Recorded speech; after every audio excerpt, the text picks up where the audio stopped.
Jadi kalau kembali kepada proses yang memang IKN, memang suara terbulat adalah udahlah stop, udahlah hentikan.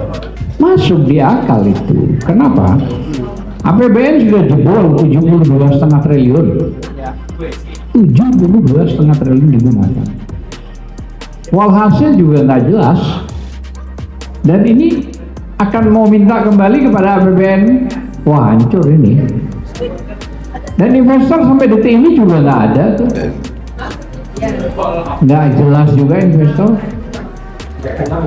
Iya, walaupun sudah keliling kemana-mana. Bahkan tadi sudah sempat disinggung oleh rekan kita Edi Mulyadi bahwa di Qatar Prabowo sudah mengatakan IKN butuh waktu sampai 30 tahun dengan nilai uang 30 miliar US dollar.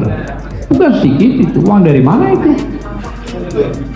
Nah inilah saya bilang bahwa jebakan-jebakan orang kurus ini memporak-porandakan Indonesia ini sangat luar biasa, ada siapnya gitu ya. Coba Anda bayangkan undang-undang dijebol, MK dihabisi, MA dihabisi demi untuk anaknya. Ini nggak bisa dibantah gitu ya. KPK juga diatur seenak udah.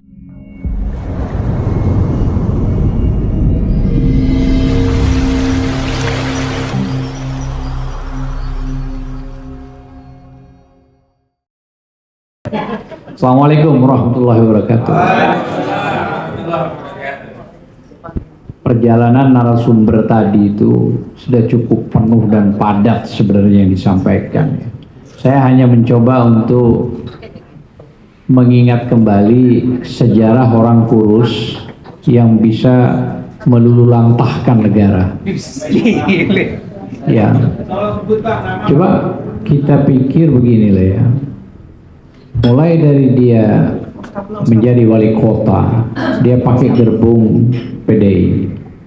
2 kali dia berhasil dengan titel Dr. Andes. Begitu menginjak, dia diangkat menjadi gubernur, itu pun juga gerbongnya adalah gerbong dari PDI.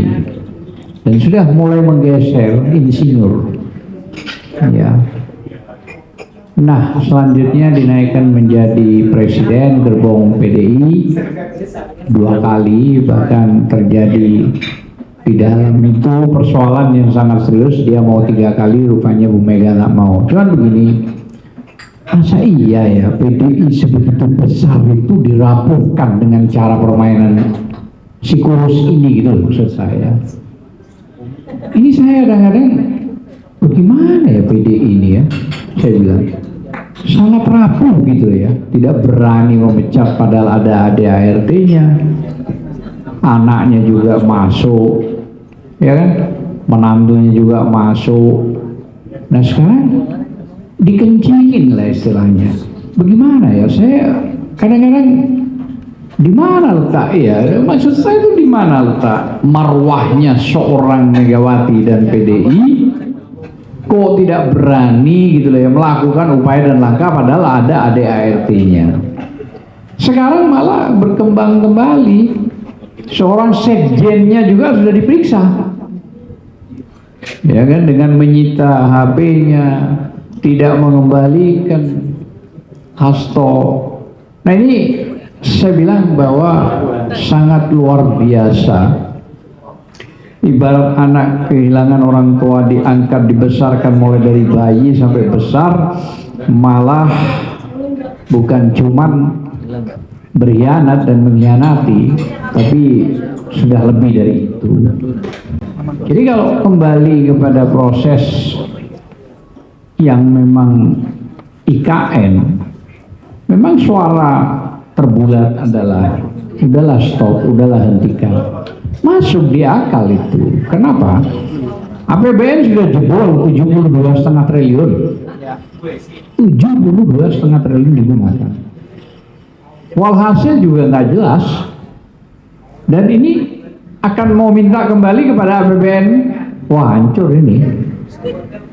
Dan investor sampai detik ini juga nggak ada tuh. Nggak jelas juga investor.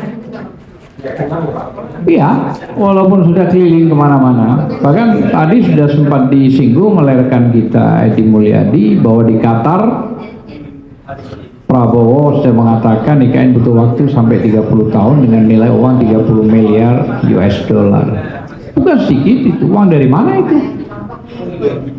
Nah inilah saya bilang bahwa jebakan-jebakan orang kurus ini memporak-porandakan Indonesia ini sangat luar biasa dahsyatnya gitu ya. Coba Anda bayangkan undang-undang dijebol, MK dihabisi, MA dihabisi demi untuk anaknya. Ini nggak bisa dibantah gitu ya. KPK juga diatur seenak udel, harus berada di ketiak kekuasaannya yang tadinya independen, undang-undangnya harus masuk di PNS, ASN. Jadi bagaimana kalau sudah begini semua ini yang terjadi gitu ya.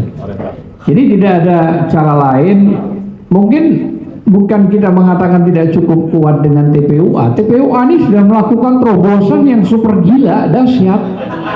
Sudah wacak-wacak yang nggak karu-karuan sudah. Ya, bicara tekanan itu sudah luar biasa dari mana-mana gitu ya.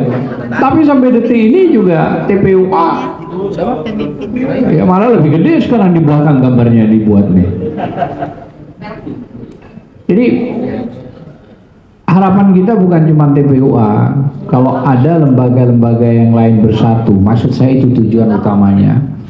Begitu bersatu para ormas, ya mau TPAI, TPUA apapun lah ya, Orlabi, AAB, Kontra SM, ya apapun semua kalau bisa memang harus diundang berbicara kembali, terus disepakati apa langkah utama setelah Oktober ini atau pada saat Oktober tanggal 22. Nah, itu yang paling utama. Karena ini terus terang aja, saya kira saya belum tahu ya, wallahu a'lam bishawab ya.